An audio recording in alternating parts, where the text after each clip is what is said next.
Nah, gini, saya mau cuma jelaskan bahwa ada syarat-syarat tertentu, ada kondisi-kondisi tertentu yang harus dipenuhi agar seseorang itu bisa mencapai tataran sanaya, ya.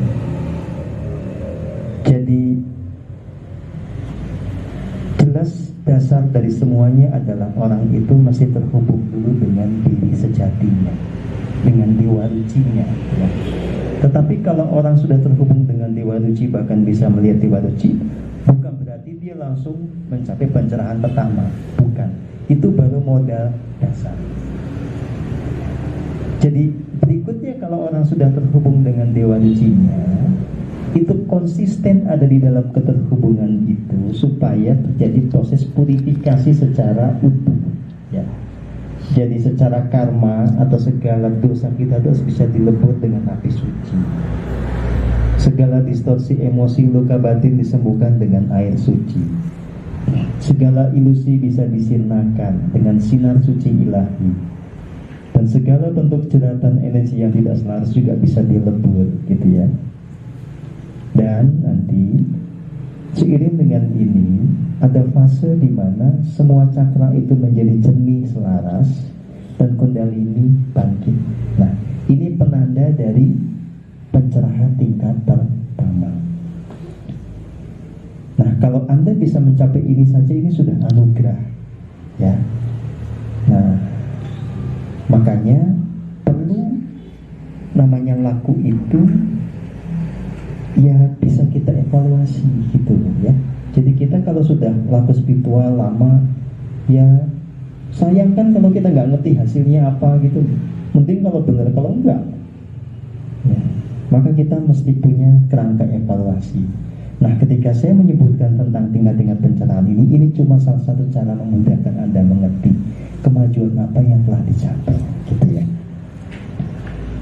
Nah, saudara dan saudari yang saya kasihi, kalau orang sudah mencapai sanaya atau pencerahan tingkat pertama, tentu saja masih banyak tataran yang nanti bisa dicapai, gitu ya. Nah, saya cuma mau menekankan begini, jangan membayangkan orang tercerahkan itu kemudian kehilangan sifat manusiawinya sama sekali, ya. Misalnya jadi nggak pengen makan, nggak pengen minum, ya, nggak pengen kawin, ya nggak juga. Ya, jadi keinginan indriawi itu masih akan dimiliki oleh setiap orang yang normal walaupun dia tercerahkan. Cuma bedanya nanti begini, segala keinginan indriawi itu selalu diselaraskan dengan rancangan agung, dengan tuntunan Gusti, gitu. Jadi Anda punya keinginan indriawi itu lumrah, asal realisasinya mengikuti tuntunan dari Gusti. Misalnya pengen makan, ya boleh, tapi makan apa tanya, yang cocok untuk badan itu apa, gitu loh. Jadi kagak ngawur, gitu. Karena kalau ngawur pasti badannya sakit, ya. Itu berlaku untuk semua yang lain, mau seks, mau apa, itu sama prinsip dasarnya. Jadi kita bukan berarti kalau tercerahkan yang gitu-gitu kagak ingin, gitu ya. Ya itu namanya bukan manusia, itu boneka. Jadi itu tetap ada, ya, tetapi kembali kepada Hingsun yang menuntun di dalam pemenuhan atau realisasinya, ya. Nah, hanya semakin kita itu, ya, masuk ke dalam kemurnian jiwa, mencerahkan, semua keinginan indriawi itu tidak membawa kemelekatan pada kita. Kita tidak melekat dengan itu, gitu ya.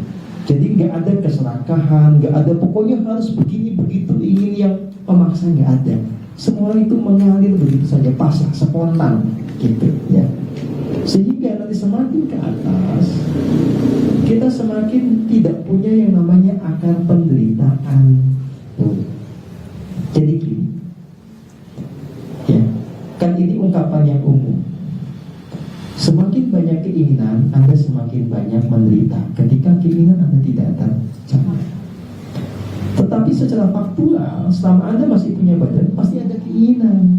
Cuma supaya Anda tidak menderita, Anda tidak melekat dengan keinginan itu, so meleh itu loh. Jadi kalau suatu saat tiba-tiba pengen makan bakso, lumrah kan? Nah soal nanti bisa makan bakso tidak, ya pasrah. Kalau ada bakso yang dimakan kagak, udah diem aja, jangan jadi menderita, gitu ya. Itu maksudnya, gitu ya.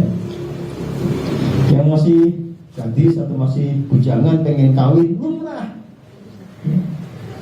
Tapi nanti tanya, kehingsunnya saya berjatah tidak untuk bisa punya pasangan. Kalaupun berjatah punya pasangan, kebun dapat ya jangan menderita, santai aja. Ya, jadi itu intinya gitu loh ya. Intinya itu bukan tidak boleh punya keinginan individu atau keinginan pribadi, tetapi semua diselaraskan hingga pada titik kita tidak menderita dengan keinginan itu. Nah, saudara dan saudari yang saya kasihi, kalau terus berjalan gitu ya, nanti ada satu tataran di mana Anda betul-betul hatinya itu menjadi hati surgawi, bahagia terus ya, sepanjang waktu konsisten. Anda tidak hanya lagi meditasi aja bahagia, ketika di dapur, ketika di mana bahagia. Nah kalau itu konsisten terus gitu ya, ya memang pada akhirnya Anda semua akan bertumbuh menjadi jiwa-jiwa ilahi dengan banyak kriterianya. Nah salah satu fase yang nanti dilampaui sebagai jiwa ilahi adalah Anda itu ya, ada satu struktur ya, sacred geometri di nanti itu yang muncul bangkit aktivasi, namanya Merkaba gitu. Jadi Merkaba itu kayak bintang segi 6 ya. Jadi masing-masing sudutnya itu mewakili keberadaan satu chip atau cakram yang memancarkan cahaya yang indah dan agung ya. Gitu. Jadi kalau dilihat itu jadi indah sekali ya. Nah kalau Anda sudah bisa bangkit Merkabanya itu, nanti banyak lagi hal yang bisa diraih gitu. Salah satunya Anda akan bisa ya memancarkan energi yang serba murni, menyelaraskan, yang indah, yang agung gitu ya. Yang dalam bahasa antiknya itu disebut sebagai Metatron gitu ya.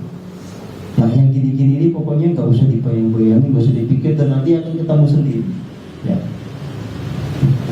Nah saya sudah membawa Anda semua untuk bertumbuh terus, satu level dinaiki terus ke level lain, sehingga betul-betul masing-masing itu menjadi jiwa ilahi. Nah Anda itu pasti bisa asal mau berproses. Tetapi pasti gagal kalau memilih untuk hidup di dunia receh. Saya bilang ya, dunia receh itu pokoknya galau, sibuk dengan kecemburuan, banyakkan mikir yang gak jelas, berprasangka yang gak jelas, ngambek gak jelas, ya gitu gitu, gak mutu. Iya ya. Nah itu yang perlu dipelampaui. Bagaimana